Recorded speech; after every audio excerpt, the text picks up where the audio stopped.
En Angola, le déficit budgétaire devrait atteindre 7% du produit intérieur brut en 2015.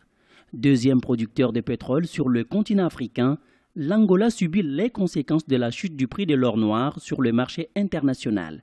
Selon l'agence de notation Standard & Poor's, le PIB de l'économie angolaise devrait atteindre 6,7% en 2015 avant de retrouver l'équilibre en 2017. Il est tout à fait logique qu'on se retrouve aujourd'hui avec un déficit budgétaire énorme parce que l'État angolais avait prévu, si vous voulez, les recettes pétrolières qui étaient à un niveau de $100 le baril de pétrole et aujourd'hui on se retrouve pratiquement de moitié. Il est tout à fait logique. Ce n'est pas de la mauvaise gestion par rapport à l'État angolais. C'est tout simplement lié aux répercussions de l'économie internationale sur l'économie angolaise. En Angola, le pétrole représente environ 70% des recettes fiscales de l'État et 95% des recettes à l'exportation.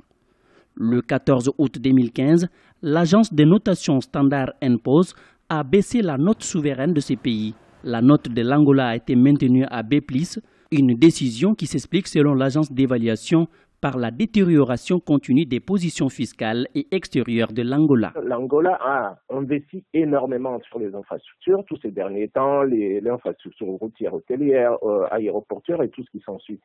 Ces investissements-là ne sont pas productifs, c'est-à-dire du jour au lendemain. Ces investissements-là produisent leurs effets à long terme.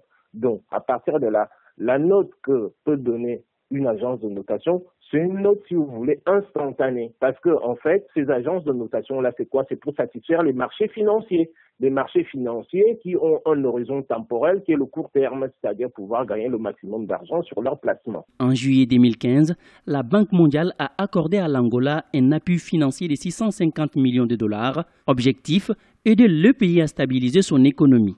En outre, le budget de l'État angolais pour l'exercice 2015 a été déjà réduit de 26%. Le gouvernement a également pris plusieurs mesures d'austérité, notamment le report des projets d'un nouvel aéroport, d'une raffinerie et d'un réseau de transport urbain.